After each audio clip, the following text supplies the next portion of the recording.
Salut tout le monde, bienvenue dans le deuxième épisode de l'émission À la base, présentée par Caberia.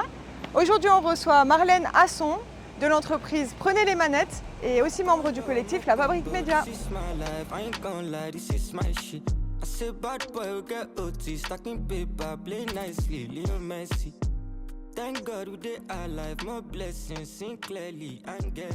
Salut! Salut Marlène, Ça va? ça va et toi? Bah oui. Ça fait plaisir de te recevoir. Te recevoir, je dis ça, mais en fait on est chez toi. Tu nous Oui, as c'est vrai. invités ici.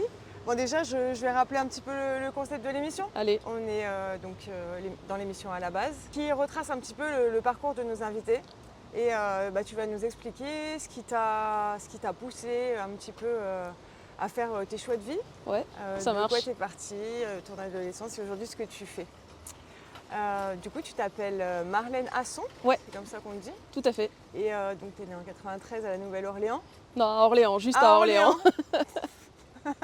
C'est moins sympa, mais... Ouais.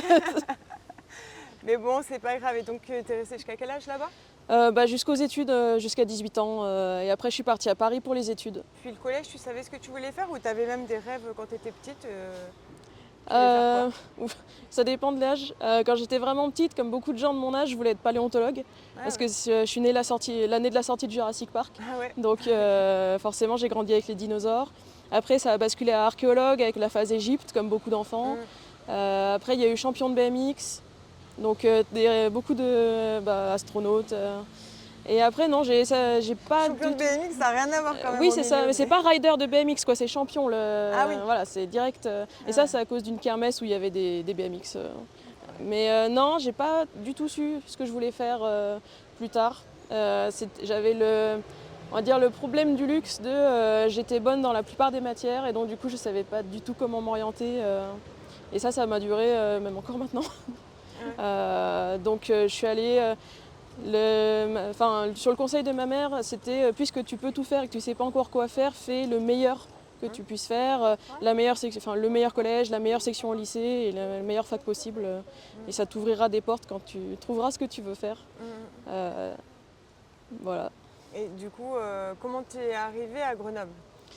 Par des chemins très détournés, parce que j'ai vécu en Écosse plusieurs années. Après les études. Et quand j'ai choisi de revenir en France, j'ai regardé où étaient mes amis, principalement, qui étaient un peu dispersés partout en France, parce que c'est des amis que je me suis fait à moitié sur Internet. Et en fait, il y avait beaucoup de mes amis qui étaient autour de Lyon, Grenoble. Et c'est principalement pour ça que j'ai choisi Grenoble à la base. Okay. Donc quand tu dis sur Internet, c'est plutôt en rapport avec le gaming? Avec l'écriture en fait. J'écrivais sur Internet avec des amis sur les forums à l'époque où c'est des livres à voix partagée où j'écris une scène, le suivant écrit une autre scène et on a chacun nos personnages qui interagissent et j'ai fait ça pendant un long moment de mon adolescence et c'est comme ça que j'ai fait la plupart des amis que j'ai encore maintenant. Intéressant. Mais on savait pas que tu écrivais. Un micro, une scène. Alors j'écris pas j'écris pas de paroles. Ouais, ça n'empêche pas de oui, après, partager certaines oui, choses. c'est ça. Ça pas pourrait. d'obligation, J'écris pas en français de toute façon. Ah ouais? Non, j'écris en anglais. En anglais? Ouais. Donc c'est-à-dire que tu es bilingue complètement? Ouais, parce que une partie de ma famille est américaine. Okay. Donc j'ai parlé anglais assez tôt. D'accord. Et donc tu vois, Nouvelle-Orléans, tu vois, c'était pas si loin. Ok, et du coup, donc tu es allée au lycée. Tu as fait quoi comme lycée? J'ai fait une section qui s'appelle une section Abibac. C'est un double bac français-allemand où tu passes le baccalauréat français et l'abitur allemand. Okay. Parce que c'était la meilleure section dans la région et je savais pas quoi faire, donc autant faire ça. Ça me sert absolument pas aujourd'hui. Je vis pas en Allemagne. Je parle pas du tout allemand dans mon métier, mais... Ouais, ta vie elle est pas finie, on sait jamais. Voilà, on sait jamais. Et après? Et après, je suis allée à Paris pour les études, du coup, j'étais à Sciences Po. Ouais. Pareil, même consigne de si tu sais pas quoi faire, vise Sciences Po, c'est-à-dire l'école Sciences Po. C'est assez général, l'équivalent de la licence là-bas. Donc on fait de l'histoire, de la science politique, de l'économie, du droit. C'est pour ça que comme c'est resté encore très général, même pendant que j'étais à Sciences Po, je savais toujours pas quoi faire. Ok. Donc, Mais tu avais l'esprit ouvert, tu as appris donc j'ai appris plein de choses, je suis hyper fun en soirée, j'ai des tas de connaissances à la con en soirée. Ouais. Voilà. Et Ouais. du coup, après, Et après, du coup, je suis allée en Erasmus à Édimbourg, en Écosse. ouais. Et je suis restée après là-bas. J'ai arrêté les études à ce moment-là. Enfin, j'ai fini Sciences Po. Je voulais pas revenir en master tout de suite. Et du coup, comme je savais pas quoi faire, je suis restée là-bas. J'ai travaillé, j'ai voyagé. Je travaillais dans un bar. J'ai gagné pas mal ma vie parce que c'était travail de nuit. Donc, je travaillais la nuit et je voyageais le reste du temps. Et après, bon, au bout d'un moment, je suis revenue en France quand même. D'accord. Donc tu as kiffé quelques années. À Édimbourg, Après. ouais, voilà, en Écosse. Ah ouais, trop bien. Et donc, ensuite, tu es revenue Et ensuite, je suis revenue à à Grenoble Grenoble. pour reprendre des études qui m'ont pas plu du tout, que j'ai arrêté en plein milieu, ce qui était très nouveau pour moi. C'était quoi? C'était des études de droit. J'ai voulu faire, il y avait un master de droit qui m'intéressait à Grenoble et j'étais obligée de refaire la licence, la L3, parce que j'avais jamais fait de droit, enfin j'avais pas fait beaucoup de droit français. Je connaissais très bien le droit anglo-saxon mais pas le droit français. Et c'était une erreur parce que c'est hyper chiant, la L3 droit. Et ça a été compliqué, enfin c'était pas la meilleure année. Hein. C'est compliqué l'échec. Ouais, bah, Enfin, surtout au niveau des études quand, quand tout a réussi avant. voilà, et que c'était l'injonction de peu importe il faut réussir les études et tu verras bien après. Ouais. Là d'arrêter en plein milieu en plus. Je suis pas allée aux examens de moitié d'année, j'ai ghosté l'université le reste de l'année. C'était pas le meilleur, Ouais, pas la meilleure année quoi. Après, au moins, tu as fait un choix, quoi. Tu savais ce que tu voulais pas. Ouais c'est ça, je savais que je voulais pas Déjà, faire de droit français, c'était hyper chiant.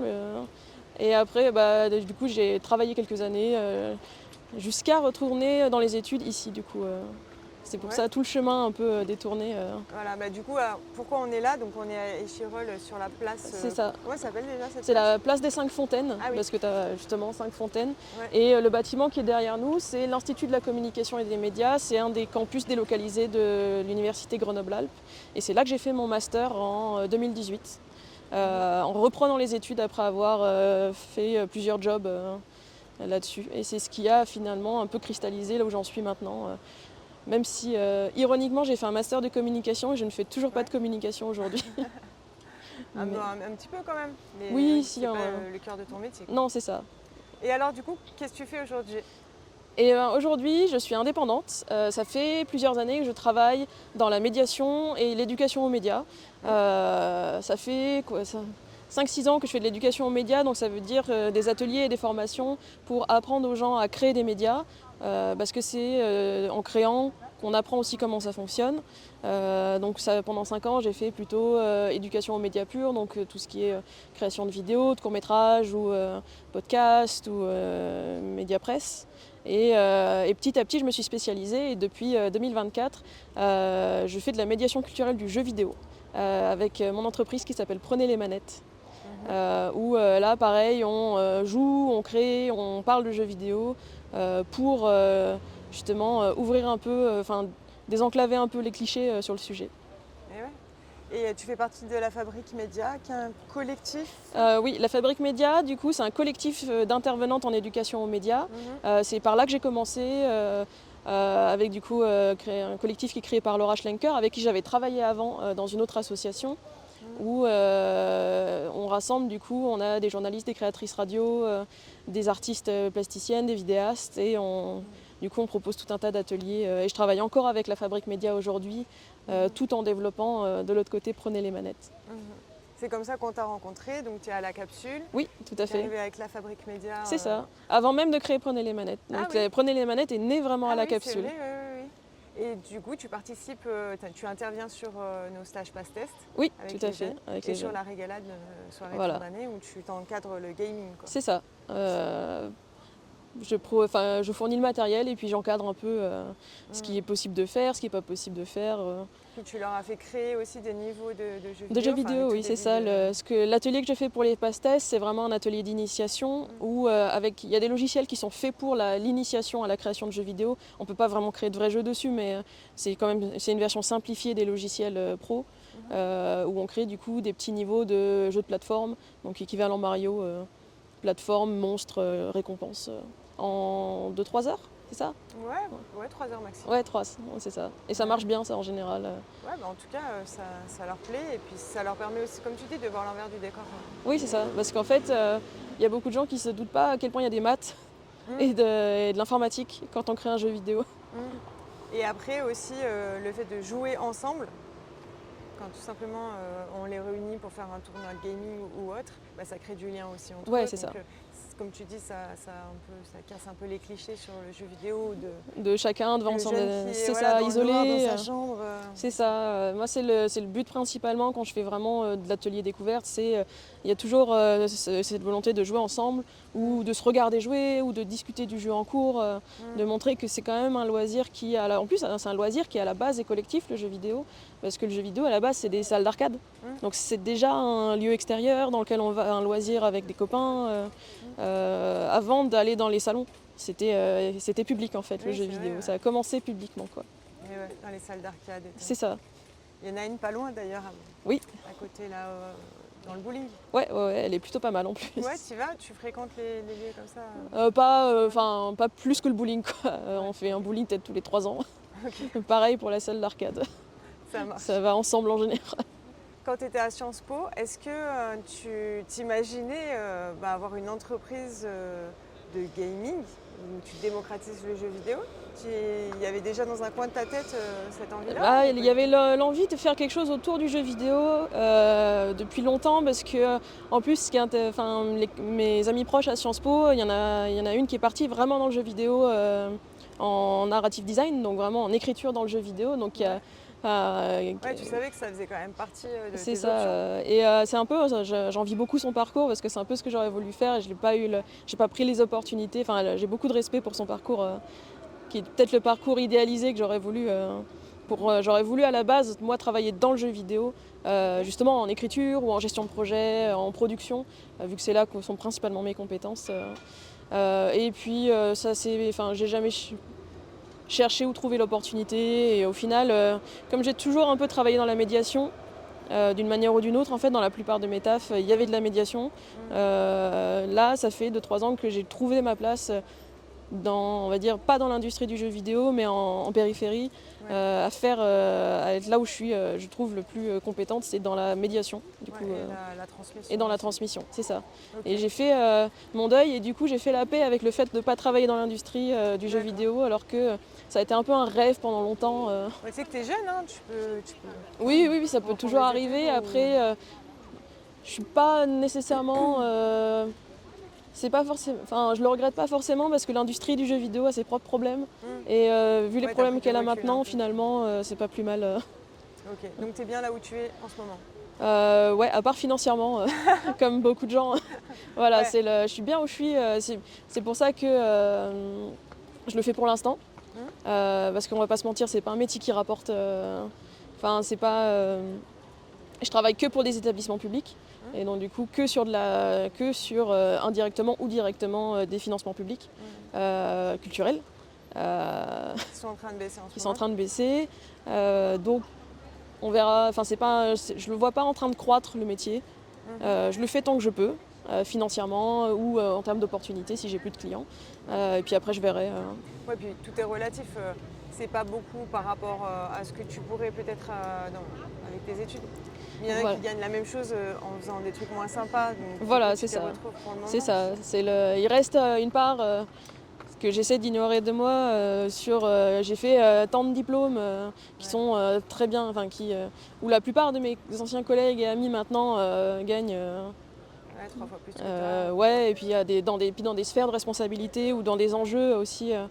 Je pense que c'est même en dehors d'eux, je gagne pas beaucoup de sous, il y a aussi ce côté, je suis petite échelle. Et c'est alors que j'aurais eu j'ai pas l'ambition de faire plus gros et donc du coup voilà, alors qu'avec les diplômes, je devrais, il y a cette injonction, devrais faire mieux avec les diplômes que j'ai. Finalement, tu te retrouves là aujourd'hui comme voilà, ça. c'est ça. Et ça, c'est pas toujours facile à accepter. Avec toi-même ou avec la famille et les autres? Non, avec moi-même maintenant, je pense. Non, parce que ma famille comprend pas forcément très bien ce que je fais, mais elle voit bien ma mère voit bien que je suis quand même mieux maintenant qu'il y a quelques années. Je sais déjà au moins dans quel domaine je suis. Je suis dans la médiation culturelle, globalement, ou dans la culture en général. Et c'est, Et tu as vite trouvé, donc tu t'es retrouvée dans les études, tu as trouvé ta place, je veux dire, en tant que personne dans la société globalement, tu t'es toujours ressentie à l'aise non. ou, Non, c'était la grande difficulté justement. Justement, c'était la grande difficulté même dans les études. Je crois que je me suis même fait le challenge cette année de ne plus parler de Sciences Po en soirée, quoi, parce que je m'y retrouve constamment à reparler d'anecdotes alors que c'était il y a 12 ans, quoi. Et j'y suis restée à Paris, j'y étais vraiment 2 ans, quoi, donc c'est pas non plus. Mais parce que à l'époque, je venais de la province, d'une famille pas forcément très riche. J'arrivais à Sciences Po Paris où du coup c'était pas du tout le même CSP.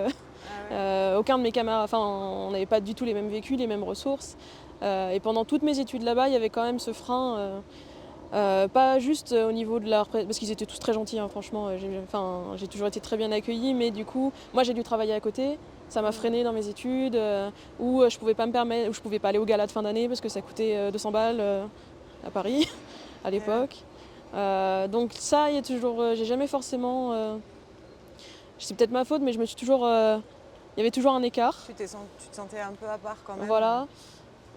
Et après, même en travaillant, non, il y a toujours quelque chose. Maintenant, l'écart, c'est plus sur ce côté. Je travaille avec beaucoup de publics qui sont défavorisés, ou je travaille avec des gens qui n'ont pas forcément fait d'études et qui sont à des niveaux de travail et de compétences supérieurs aux miens. Donc c'est toujours. J'ai un peu du. Vu que j'ai un parcours très. J'ai beaucoup d'errance dans mon parcours, du coup, il y a toujours un point de mon parcours qui va clasher avec ma situation actuelle. Forcément, C'est ça le. Ouais, parce que si tu te posais beaucoup de questions, tu as une sorte de recul sur toi-même. C'est ça, je me pose peut-être trop de questions. Ah, bon. Ça, c'est Je crois qu'on est beaucoup comme ça. Ouais. Et du coup, si tu pouvais parler à ton toi de 15 ans. Il y a un truc très concret, un truc peut-être plus philosophique. Déjà le truc concret, mais ça paraît très absurde comme ça. Mais s'il y a un truc que je pouvais dire à mon moi tête de 17 ans, c'est fais la CAF, les APL. Ah, ok. Ça paraît très débile comme ça, mais comme ma famille n'est pas du tout dans l'administratif, ils n'ont pas du tout pu m'aider pour les bourses. Si j'avais eu les APL à Paris, ça aurait changé ma vie. Ah, bah ouais, parce que j'aurais pas eu à travailler pour payer mon loyer à Oui, Paris. vous connaissiez pas vos droits à ce Et moment-là. moi je les connaissais pas forcément non plus. Mais j'avais donc ça c'est vraiment le. Un détail technique, donc les gars. Et renseignez-vous sur les droits que vous le avez. conseil plus général, c'est il y a des aides. En France, même s'il y en a moins maintenant, il y a des aides, il y a des dispositifs pour aider.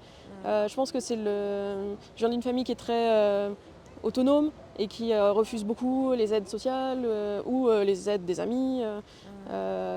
Ça, c'est un truc que j'ai développé plus tard. Le fait de juste appeler un pote pour un service, c'est quelque chose que j'ai mis du temps à développer. Donc c'est quelque chose sur lequel je suis à l'aise maintenant. Mais je ne l'étais pas du tout en commençant dans ma vie et ça m'a vraiment foutu des problèmes. Il y a des gens qui sont là pour aider. Ouais, donc et c'est ok de demander de l'aide en fait. Ouais. C'est surtout ça. On n'est a pas le droit. une grosse merde parce qu'on demande de l'aide Oui, pour on a tous forcer le trait. besoin d'aide en fait à un moment donné. Il C'est faut ça. savoir le formuler. C'est ça, et il faut l'accepter aussi quand l'aide est proposée et pas le refuser. Et ça, c'est pas facile non plus. C'est vrai que c'est une éducation. Hein. C'est ça. Donc je pense que c'est ça Le conseil pour la jeunesse. Ouais. Et c'est vrai qu'en France, on a encore la chance d'avoir pas mal d'aides pour la jeunesse. C'est ça. Donc Et il faut même aller si- se renseigner. Même si c'est pas des aides financières, c'est de l'accompagnement. Parce que Voilà, moi, les c'est gens ça. qui m'ont au final quasi le plus aidé, j'ai eu la chance. Je sais que c'est pas du tout l'expérience de tout le monde, mais j'ai eu la chance d'avoir des bonnes conseillères Pôle emploi. Je suis allée à comment ça s'appelle à la mission locale aussi. Ouais. Il y a des gens que j'ai rencontrés comme ça, qui même au cours juste d'un rendez-vous m'ont dit un truc qui m'a fait me sortir un peu de mes problèmes. C'est que ces rencontres-là qui ont pu m'aider, quoi. Ouais. Et puis même maintenant, je suis dans un métier où le réseau, c'est la base du truc. Donc si on peut pas se servir des gens qu'on connaît pour le travail, j'aurais pas de travail en fait. Donc, Bah ouais, c'est ça, ouais. Donc en fait, ta faiblesse en a fait une force, presque, c'est ça? Parce que aujourd'hui, c'est une ça. de tes forces. C'est un effort plus qu'une force, mais parce que c'est quand même beaucoup d'efforts encore. C'est pas du tout spontané, mais Bah, le mot est lié, hein, je pense. oui, c'est ça. Ok, bah merci. Je vais revenir sur les morceaux de musique que tu as choisis. Donc du coup, toi, ton morceau de référence en tant qu'enfant, Ouais. c'était La tribu de Dana Ouais. de Mano. Du coup, pourquoi tu as choisi ce morceau? Parce qu'on partait en vacances en famille dans la voiture, il y avait que un ou deux CD de musique et dedans il y avait un CD de musique celtique, enfin compilation de musique Ouais. celtique et dedans il y avait la tribu de Dana, donc Ah ouais? on le chantait. Enfin, vu que ce CD passait en boucle pendant des heures, Tu connais la chanson je la par cœur? connais encore par cœur aujourd'hui. Ah, et Si je ça va, l'entends en soirée, ça me fait tout de suite partir à 1000. Ok. Je peux la chanter Faudra qu'on encore s'en par cœur. souvienne. C'est peut-être une des seules chansons que je connais vraiment encore par cœur maintenant Ouais. là-dessus. Tu l'as partagé en famille. Ouais, c'est ça. Et puis, je suis pas très rap, donc c'est peut-être une des seules que j'écoute. Enfin, je sais pas si c'est qualifiable de rap, mais Bon, il rappe, hein, c'est une manière de donc ouais, c'est vraiment lié à quand on part en vacances, quoi. Ok. On écoutait ça. C'est les bons souvenirs du coup de l'enfance. C'est ça. Après, tu as choisi. Alors, il y avait quand même les Cranberries à un moment donné, tu avais hésité. Ouais, Mais, j'avais hésité avec Zombies des Cranberries, mais alors que je l'écoute pas forcément beaucoup, mais je me souviens que c'était la toute première musique que j'ai piratée pour mettre sur mon MP3 à l'époque, où c'était pas sur les téléphones la musique. Et c'était toute une aventure. Ouais. Donc, C'est vrai. et le son était sans doute pourri, mais Mais t'étais trop content parce que t'avais. c'est ça. Et puis en plus, c'était la musique que toutes les copines aimaient bien à l'époque, Ouais. donc j'avais le fichier. Il y avait un certain pouvoir à pouvoir partager le fichier. Ouais, tu m'étonnes. Donc c'était plus pour ça, et en fait, du coup, c'était pas tant pour la musique. Ouais, c'est plus ouais, une sorte C'est plus d'indé- une époque. Et puis, je sais pas si tu te souviens, l'époque des MP3 USB. Si, si, je me souviens. Donc c'était ça, avant d'avoir l'iPod. Ouais, il fallait donc télécharger. Bon, bref. Voilà, passer bref. les détails. Ok. Et après, donc, comme deuxième morceau, c'est Linkin Park, Ouais. Castle of Glass. Ouais, c'est pas une des plus connues de Linkin Park. Non. Enfin, globalement, je pense que Linkin Park, c'est peut-être le groupe qui m'a le plus suivi, Ok. au sens où je l'ai aimé très tôt et je l'aime toujours aujourd'hui, et j'aime surtout tous leurs albums. Parce que Linkin Park, ils changent quand même beaucoup de style à chaque album. En plus, là, maintenant, ils ont une nouvelle chanteuse depuis octobre dernier. Enfin, ils l'ont annoncé en octobre dernier. Et du coup, avec l'évolution de mes goûts musicaux, en fait, ça s'est toujours bien goupillé avec eux. Et Castle of Glass, c'était une de leurs plus douces dans un album, je sais plus. Quand j'étais ado, c'était peut-être une plus nostalgique. Et ça correspondait bien à mon mood. Moi, j'étais pas un adolescent rebelle, j'étais une adolescente dépressive. Donc du coup, ça allait bien avec mon mood de Ouais. l'époque. C'est pas le Linkin Park. Non, comme c'est ça. Ça, c'était moi à 12 ans, mais moi à 14 ans, c'était plus le Linkin Park dépressif. Il y a quand même une petite part hip-hop aussi dans Oui, c'est Linkin ça. Park. Hein. C'est ça. Rock et un peu d'électro maintenant. Ouais, ou- oui, c'est ça dans les derniers albums, ouais. Ouais. Donc t'es éclectique aussi dans la musique. Ah oui, ça j'écoute. Enfin, j'ai pas un genre. J'aime bien. J'aime bien le métal en général. Ouais. C'est ce que j'écoute peut-être le plus, mais j'ai mis aucune chanson de métal dans mes préférés. Ouais, c'est vrai, ouais. Et du coup, la dernière chanson que tu as choisie, alors je me souviens plus. C'est Aurora. Ah C'est oui, une Aurora. chanteuse norvégienne ou suédoise, enfin scandinave. Je connaissais pas. Ouais, du coup, toi, tu as connu là-bas comment... Pas du tout. Je l'ai trouvée sur YouTube. Ok. Et C'est un feat avec Pomme. là, c'est un feat avec Pomme. Et il y a une très très grande douceur dans cette chanson que j'aime vraiment beaucoup. J'aime beaucoup les paroles et j'aime beaucoup une douceur très crépusculaire. Je sais pas comment. Enfin, douceur de nuit, quoi. Très pensive. Et qui correspond un peu au mood global que j'ai. Enfin, ça me parle bien sur mes dernières années là. C'est plus pensif, plus posé. Ouais. Là-dessus. Et en plus, comme enfin, c'est une chanson que j'aime bien pour écrire aussi, parce que quand j'écris des scènes qui sont plutôt dans ce mood-là, c'est celle-là que je vais chercher. Ah ouais, Donc ok. je l'écoute beaucoup ces temps-ci. Donc c'est pour t'inspirer aussi. Oui, pour c'est ça. Te mettre C'est ça. dans un état d'esprit pour écrire. Ouais, c'est ça. Et puis globalement, Pour elle rêver est. aussi peut-être un peu. Ouais, parce que c'est ça. crépusculaire, ouais. C'est ça. Elle est très douce, donc ça fait du bien. Et ben j'ai une dernière question à te Ouais. poser. Et c'est, du coup, tu as choisi Grenoble, tu as décidé d'y rester parce que tu pourrais bouger vu ton parcours.